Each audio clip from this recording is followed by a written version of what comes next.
These 6 questions can lay the foundation for who you are, where you're going, your principles. Listen, I just interviewed a Harvard professor. She wrote a book called Manage Yourself to Lead Others. And these are the 6 questions that she asks in her book. And I want you to take note, write them down. And just on number 1, she said she took 6 pages of notes from this one, expanding on this question. And I already went through these 6, and I can see how these are going to be super valuable. I'm Tristan. This is Your Daily Real Estate. It's a podcast. It's a show, 5 minutes long to help you get to where you want to get to in your business. All right, let's start with this. If you need these, let me know. I'll message them to you on Instagram. Just message me there. Number 1, who and whose thinking has shaped you as an individual? She puts here, this includes family, teachers, coworkers, friends, mentors, authors, or even strangers and ideas that influenced your worldview and leadership style. These questions aren't going to be questions that you answer quickly. It's going to take a lot of thought on your part. In fact, you might even want to take these in 6 different stages. If you do a great job answering number 1, you'll also answer parts of the other ones. It's just natural because you'll go on tangents, you'll write it out.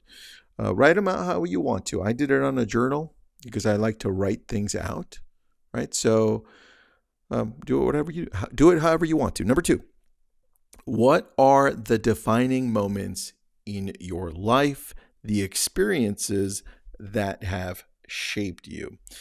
Now, this one says these could be successes, failures, transitions, or hardships that changed how you see yourself or others.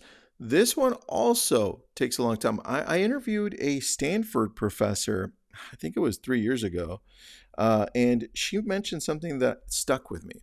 She said, Tristan, I name the different events or watershed moments in my life, and that helps me categorize them on a timeline. And I thought that's super brilliant. You could probably do the same thing on number 2 here. When you're outlining those defining moments, you could even have a timeline of your own, right?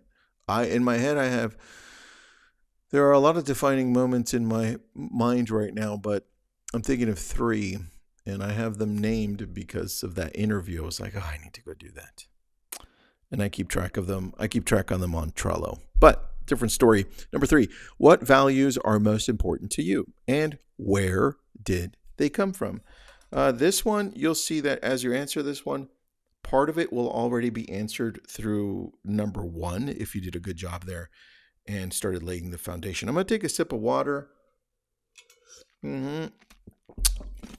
with some ice. You can hear me crunching it.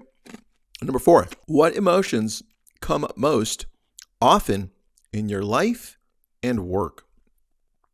I had already asked myself this question years ago. This is actually the only one I asked consistently. So I already knew for me, it was envy. I've always struggled with envy. And I was like, oh, good. Let's see what else I can discover here.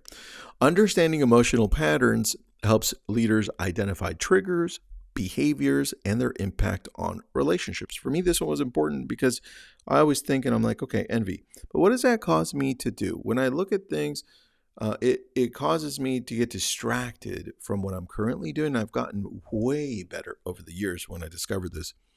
Instead of saying, oh man, why are they doing that? I want to do that. I want to do that. Man, that's so cool. They're so lucky. It's like, wait a second, Tristan, you're already doing your thing. Stick with what you're doing, right? Charlie Munger says the longer you stick with something, the bigger the reward is going to be, because a lot of people just fall short because they lose focus, right? So think about that. Number 5, what feedback have you received from others and what patterns do you notice? Andrews, right, this author, I wrote this down for me. Andrews suggests reflecting on repeated themes in feedback, both positive and negative, to uncover blind spots. It's an important one as well. I felt for me, number 4 and number 5 were tied close together as I was answering them. But You tell me when you answer them. Number 6, what do you want your legacy to be? How do you want to be remembered as a leader and person?